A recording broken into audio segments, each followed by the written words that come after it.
एक बार की बात है। तथागत गौतम बुद्ध अपने कुछ शिष्यों के साथ एक गांव से गुजर रहे थे। तभी उन्होंने देखा कि वहां से कुछ दूरी पर पेड़ के नीचे एक वृद्ध व्यक्ति बैठा हुआ है।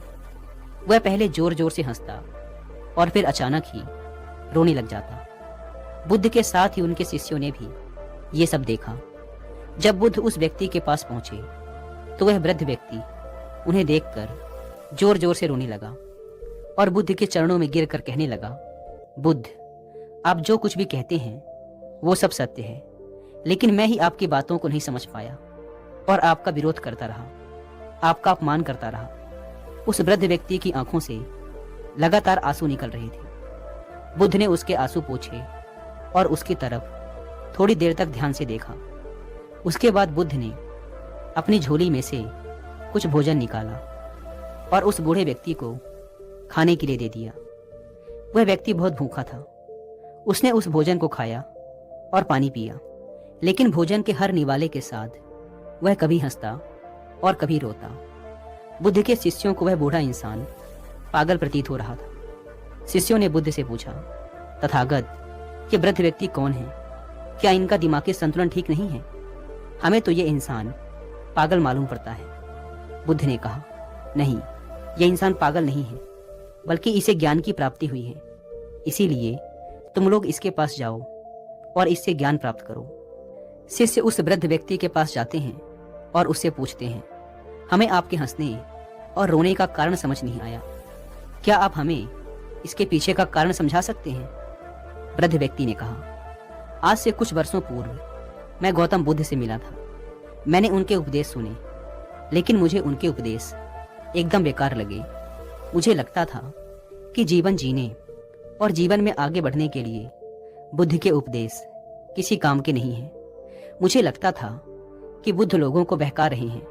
इसीलिए मैं बुद्ध के विरोधियों के साथ मिलकर उनके खिलाफ षड्यंत्र रचता, लोगों के सामने बुद्ध की बुराइयां करता और कोशिश करता कि ज्यादा से ज्यादा लोग बुद्ध के खिलाफ हो जाएं और उनके झांसे में न आए।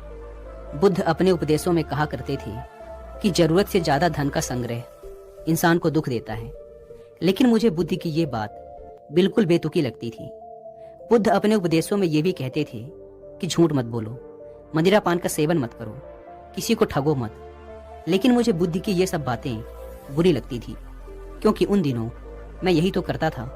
अपना व्यवसाय बढ़ाने के लिए लोगों से झूठ बोलना, ज्यादा फायदे के लिए लोगों को झूठ बोलकर ठगना, रोज रात को मदिरा पान करना, यही मेरी दिनचर्या थी। लेकिन मैं उन दिनों ये भी देख पा रहा था कि जो लोग बुद्ध की बातों का अनुसरण करते थे वो ज्यादा सुखी और शांत जीवन व्यतीत कर पा रहे थे, जबकि उन लोगों के पास ज्यादा कुछ होता नहीं था। लेकिन मैं इन लोगों को देखकर कुछ सीखने की बजाय उनसे ईर्ष्या महसूस करता था। यही सोचकर आज मैं रो रहा हूं कि ये बातें मुझे उस समय समझ क्यों नहीं आई। मुझे ये बातें अब समझ आ रही हैं, जबकि मैं बूढ़ा हो चुका हूँ। मेरे पास अब ज्यादा समय नहीं है और मैं हंस इसलिए रहा हूँ क्योंकि मैं ये देख पा रहा हूँ कि मेरे आसपास के सभी लोग वही गलती कर रहे हैं जो मैंने की थी, और इन्हें भी मेरी तरह ये सब बातें तब समझ आएंगी जब समय इनके हाथ से निकल चुका होगा, और फिर ये भी मेरी तरह पछताएंगे कि काश पहले ही ये बातें समझ लेते। शिष्यों ने कहा, आपको अपने जीवन से जो कुछ भी ज्ञान प्राप्त हुआ है, कृपया आप वो ज्ञान हमारे साथ भी साझा करें, ताकि हम सबके ज्ञान में भी वृद्धि हो सके और हम सब भी जीवन की गहराइयों को समझ सकें। उस बूढ़े व्यक्ति ने अपने हाथ जोड़कर कहा, महात्मा बुद्ध के शिष्य हैं आप लोग। बुद्ध से ज्यादा जीवन की गहराइयों को किसी ने नहीं समझा।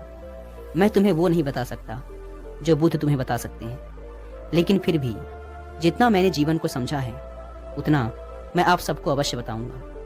अपने जीवन के इस अंतिम पड़ाव में आकर मैंने जाना कि इस दुनिया का हर इंसान एक प्रतिस्पर्धा में शामिल है।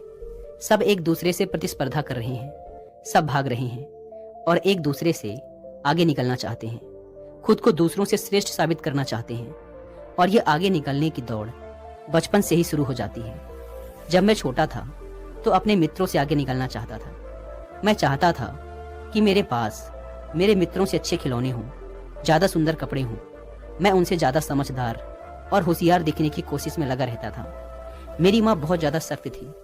वो मुझे मेरी मर्जी के खिलौने और मिठाइयाँ लेने से रोकती थी।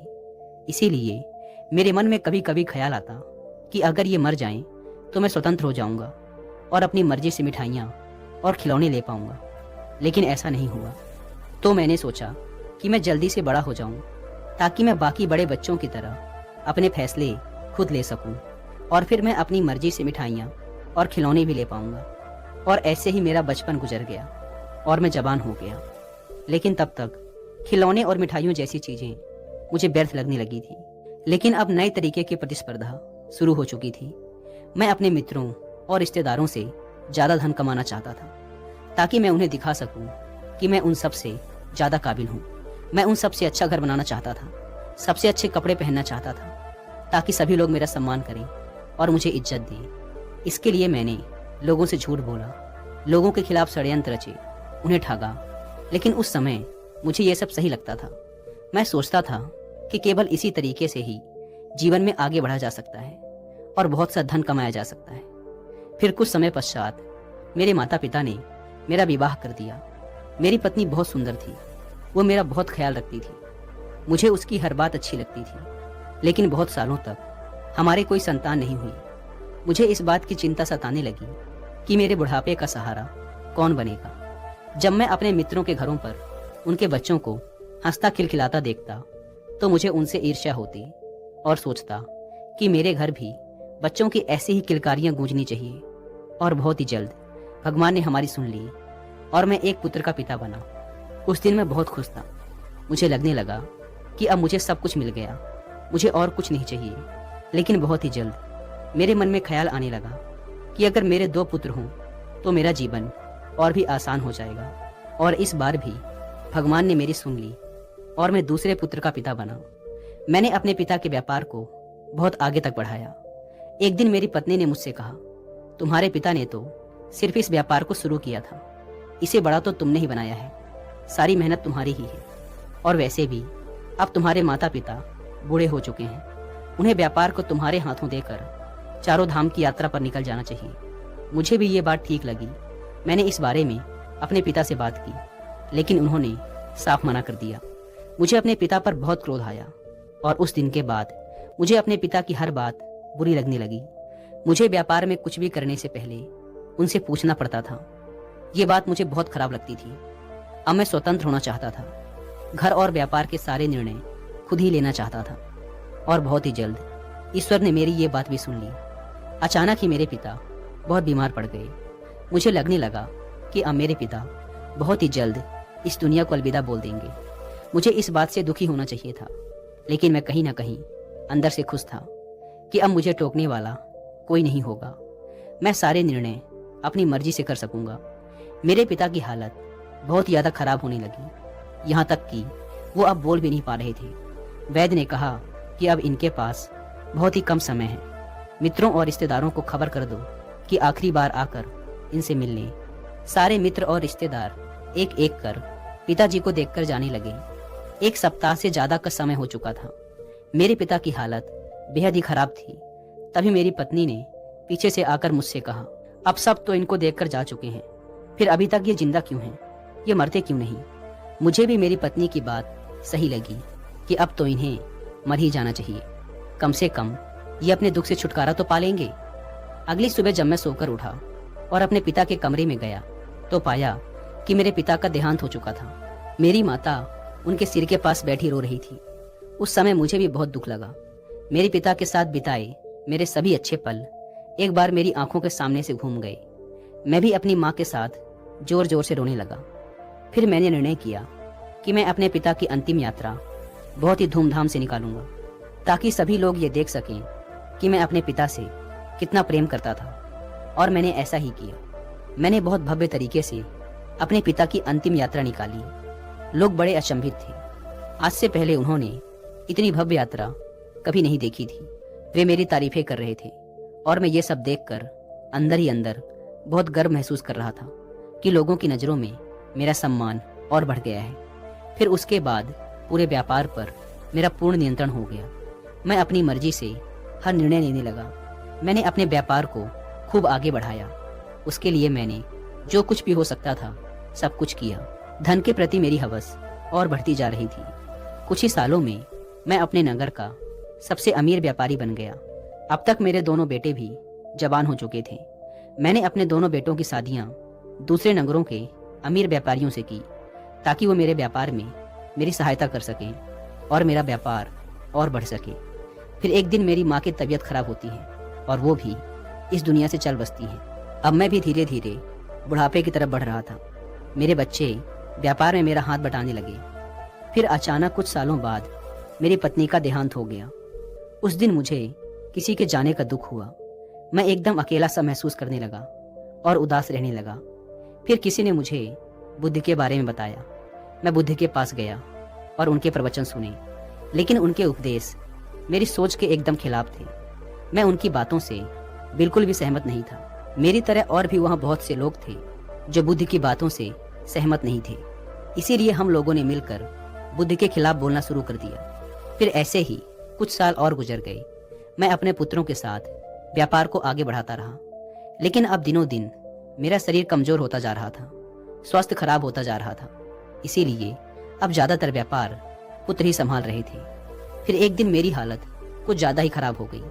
मैंने अपने इलाज में बड़े से बड़े वैद्य को लगाया, लेकिन कोई परिणाम नहीं निकला। मेरी हालत दिनों दिन खराब होती जा रही थी। फिर एक दिन मेरा बड़ा पुत्र मेरे पास आता है और कहता है, पिताजी, अब आप बूढ़े हो चुके हैं, आपकी तबीयत भी अब ठीक नहीं रहती, इसीलिए अब आप पूरा व्यापार मेरे ऊपर छोड़ दें। मैं उसे संभाल लूंगा और छोटे भाई की भी आप चिंता ना करें, मैं उसे भी संभाल लूंगा। यह सुन मैंने कहा, अभी मैं सिर्फ बीमार हूँ, मरा नहीं। मैं कुछ ही दिनों में फिर से स्वस्थ हो जाऊंगा। मेरा बड़ा बेटा चला गया। उसके जाने के बाद छोटा बेटा आया और बोला, पिताजी, आप पूरा व्यापार मेरे हाथों में सौंप दें, मैं उसे आपकी ही तरह आगे बढ़ाऊंगा। आप तो जानते ही हैं कि बड़े भैया नशा करते हैं, इसीलिए व्यापार को चलाना और उसे आगे बढ़ाना उनके बस की बात नहीं है। आप सारा व्यापार मेरे नाम कर दीजिए। मैंने कहा, पुत्र, मैं अभी सिर्फ बीमार हुआ हूँ, कुछ ही दिनों में मैं फिर से स्वस्थ हो जाऊंगा। यह सुन वह भी वहां से चला गया, लेकिन मेरी हालत कुछ ज्यादा ही खराब होती जा रही थी। वैद्य ने कह दिया कि अब मेरे पास ज्यादा वक्त नहीं है, इसीलिए सभी मित्रों और रिश्तेदारों को मिलने के लिए बुला लो। यह सुन मेरे पुत्र और मेरी बहुएं रोने लगी। मेरे पुत्र रिश्तेदारों और मित्रों को पत्र लिखने लगे कि वो आखिरी बार आकर मुझे देख लें। मैं पड़ा पड़ा सब कुछ देख रहा था।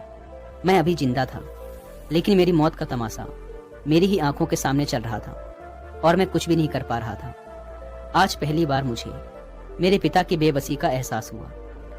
धीरे धीरे सारे रिश्तेदार मुझे देखने आने लगे। वे मेरे पास बैठकर रोते और कहते, आपके बिना हमारा काम कैसे चलेगा। मैं सोचता, अभी तो मैं जीवित हूँ, ये अभी से मुझे मार क्यों रहे हैं। उन्हें मेरे मरने का दुख नहीं था, उन्हें इस बात का दुख था कि मेरे मरने के बाद उनका काम कैसे चलेगा। सब स्वार्थी हैं और अब तो मेरे पुत्र मेरे सामने ही संपत्ति और व्यापार को लेकर लड़ने लगे थे और इस लड़ाई में उनकी पत्नियां भी उनका साथ दे रही थी। आज जिंदगी में पहली बार मुझे महसूस हुआ कि पूरी जिंदगी बर्बाद करके मैंने जो धन कमाया वो किसी काम का नहीं। वो धन मेरी जिंदगी नहीं बचा सकता, मुझे ठीक नहीं कर सकता, और यही धन मेरे पुत्रों के बीच नफरत का कारण भी बन रहा है। जिस धन के पीछे मैं बचपन से लेकर आज तक भागता रहा, इसको कमाने के लिए ना जाने कितनों से झूठ बोला, कितनों को ठगा और कितनों के घर बर्बाद कर दिए, सिर्फ इसलिए ताकि यह सब एक दिन यहीं पड़ा रह जाए। काश मुझे ये बात उस दिन समझ आ जाती जिस दिन मेरे पिता बिस्तर पर पड़े हुए थे, तो मैं अपने जीवन को एक नई दिशा दे सकता था। ऐसे ऐसे काम कर सकता था कि लोग मुझे मरने के बाद भी याद रखते, क्योंकि तब मेरे पास समय, ऊर्जा और पैसा तीनों थे। लेकिन अब जब ये बात समझ आई तब तक बहुत देर हो चुकी थी। मैंने अपने दोनों पुत्रों को अपने पास बुलाकर पूछा, तुम मेरी अंतिम यात्रा कैसे निकालोगे। बड़े पुत्र ने कहा, पिताजी, अगर आप सारा व्यापार मेरे नाम कर देते हैं तो मैं आपकी अंतिम यात्रा बहुत ही भव्य तरीके से निकालूंगा, ऐसे कि इस नगर के सारे लोग देखते रह जाएंगे और समझ पाएंगे कि आप यूं ही इस नगर के सबसे अमीर इंसान नहीं थे। तभी दूसरे बेटे ने कहा, पिताजी, अगर आप सारा व्यापार मुझे सौंप के जाते हैं तो मैं आपकी अंतिम यात्रा ऐसे निकालूंगा जैसे आज तक किसी राजा महाराजा की भी नहीं निकली होगी। लोग आपकी अंतिम यात्रा को सालों तक याद रखेंगे। बस आप सारा व्यापार मेरे नाम कर दीजिए। और इतना कहकर दोनों पुत्र आपस में लड़ने लगे। फिर उनकी पत्नियां भी अपने अपने पतियों के साथ इस लड़ाई में उलझ गई। और मैं पड़ा पड़ा सोचता रहा, ये सब कुछ मैंने बनाया, अपनी मेहनत अपने हाथों से बनाया, और आज ये सब कुछ छूट रहा है। मेरी बनाई हुई संपत्ति के द्वारा ही मेरा सौदा किया जा रहा है। मैं अब तक इस घमंड में रहता था कि मैंने सबसे सफल जीवन जिया है, लेकिन उस दिन महसूस हुआ कि अभी तो जीना शुरू भी नहीं किया था और अंतिम समय आ गया। सारा जीवन बस यूं ही भागा दौड़ी में गंवा दिया। मैंने कितने लोगों को मरते देखा, अपने पिता को, अपनी माँ को, अपनी बीबी को, अपने मित्रों को। सबकी यात्रा उस शमशान में जाकर खत्म हो जाती है। मैं भी सभी के साथ यहाँ पर आया, पर कभी यह नहीं महसूस कर पाया कि एक दिन मुझे भी यहाँ पर लाया जाएगा। पता नहीं किस चीज में उलझ गया। बचपन से उलझा तो बुढ़ापे तक उलझा ही रहा। अब जाकर कुछ समझ आया तो अब समय ही नहीं। सब कुछ हाथ से रेत की तरह फिसल गया, बस पश्चाताप रह गया। इतना कहकर वह वृद्ध व्यक्ति चुप हो गया और बुद्ध के पास आकर बोला, मैंने अपना पूरा जीवन नष्ट कर दिया। क्या इन बचे हुए दिनों के लिए मुझे आपसे कुछ मिल सकता है? बुद्ध ने कहा, अपने जीवन का एक बहुत बड़ा हिस्सा भले ही तुमने अज्ञानता में गुजार दिया हो, लेकिन ज्ञान का एक क्षण भी बहुत बड़ा होता है। तुम्हारे पास अब जो समय है वो ज्ञान से पूर्ण है। इसीलिए अब बचे हुए क्षणों में तुम्हें जो कुछ भी मिले, सांसें या मृत्यु, उसे सहर्ष स्वीकार करो। बचे हुए जीवन को पूर्णता के साथ देखो। जो बीत गया उसके लिए पश्चाताप मत करो। पूरी तरह से वर्तमान के हर पल को जियो। वर्तमान में केंद्रित हो जाओ और जो तुम्हें मिल रहा है उसे स्वीकार करो। जितना रहस्य जीवन में है उससे कहीं ज्यादा रहस्य मृत्यु में है। जितनी खुशी जीवन नहीं दे सकता उससे ज्यादा खुशी मृत्यु दे सकती है। बस तुम पूरे होश पूर्वक इसे देखना। बचे हुए जीवन के एक एक क्षण को देखना। बीते हुए कल का पश्चाताप मत करना। भविष्य की चिंता मत करना। केवल इस पल के साथ, इस क्षण के साथ एक हो जाना।